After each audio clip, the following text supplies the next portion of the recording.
নমস্কার, আমি রাজশ্রী। আমার বংশ অনার্স ফ্যামিলিতে তোমাদের সবাইকে জানাই ওয়েলকাম। সবার নতুন বছর খুব ভালো যাক, সারা বছরটা খুব ভালো যাক।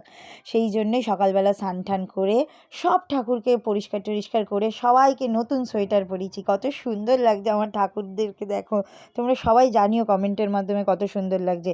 হ্যাঁ, আগের দিন কি করলাম সেটা দেখে নাও। হ্যাপি নিউ ইয়ার করেছি।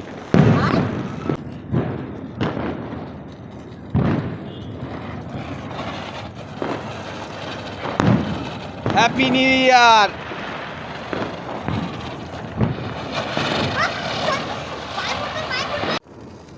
দিন দিন দিন তুম দাম ফাটবে,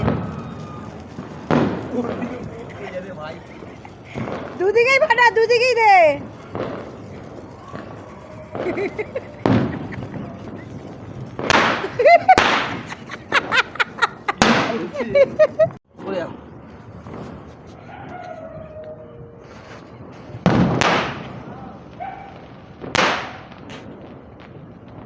সরে যা।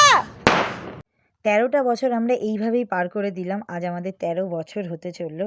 মানে আলাদাই একটা এক্সাইটমেন্ট, আলাদাই একটা মনে খুব আনন্দ ফিল হচ্ছে। জানি না এটা কার ক্ষেত্রে হয়, আমাদের এটা লাভ অ্যানিভার্সারি। তো মাকে এখন উইশ করে নিচ্ছি, কারণ মা আছে মামা বাড়িতে, সেই জন্য। আর সমু ফোন করেছিল, সমুকে উইশ করে নিলাম আমরা সবাই মিলে। এগুলো সব রাতের ভিডিও ছিল। এখন ফাইনালি সকালবেলা স্নান করে পুজো টুজো তো দিয়েই নিয়েছি, আপনারা দেখেই নিলেন। আজকে আমরা দুজনেই নতুন ড্রেস পরেছি, আর চুড়িদারটা নতুন, ওর গেঞ্জি নতুন, আমাদের ফোনের কভারগুলো নতুন। কি আনন্দ লাগছে আমার। 2025-এর 1 তারিখ নিয়ে আমি কোনো কথা বলতে চাই না, 2026-এর 1 তারিখ আমি সুন্দর করে কাটাতে চাই।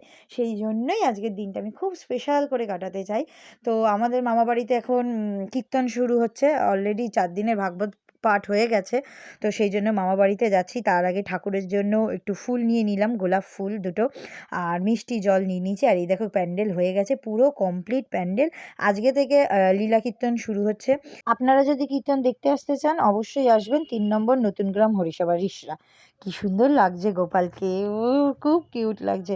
যাই হোক, 2টো গোলাপ ফুল, মিষ্টি আর জল এনে ঠাকুরকে দিলাম। ঠাকুরকে বললাম, ঠাকুর তুমি তোমার সেবা গ্রহণ করো আর সবাইকে মন ভরে আশীর্বাদ করো, তাহলেই হবে। তুমি পাশে থেকো, সাথে থেকো, এত বছর এত কাল যেভাবে পাশে ছিলে পাশে থেকো, তাহলেই হবে। আর দাদুকে জানালাম happy new year, happy new year, happy new year. আমার দাদু কি খুশি। দাদুর জন্য আমি বিস্কুটের প্যাকেট নিয়ে গেছি, দিদার জন্য আমি বিস্কুটের প্যাকেট নিয়ে গেছি। আর এই দেখো আমার মা ঘুম থেকে উঠলো, বললাম না মা মামা বাড়ি ছিল, এই যে মা মামা বাড়ি। তো যাই হোক, ফাইনালি এখন ওদের সাথে দেখা করে আমরা বেরিয়ে যাচ্ছি। প্রচুর কাজ আছে, কারণ সঞ্জিতের একটা খুব ইম্পর্টেন্ট কাজ আছে, সেই জন্য। আর মামাকে আমি ঘুম থেকে তুললাম, ওই দেখো আমার মামা, দেখেছো। তারপর ঠাকুরের প্রসাদ খেলাম, পালস, এটা গোপালের লজেন্স ছিল। তো এখন পালস খেয়ে চলে যাচ্ছি। মা বলছে কিছু রান্না করবি না, আমি বলছি না তুমি নেই, আমি আর রান্না বান্নার কোনো পার্টই নেই। তো আজকে আমি শুধু সারাক্ষণ লেপের তলায় থাকবো আর বিকালবেলা ঘুরতে যাবো।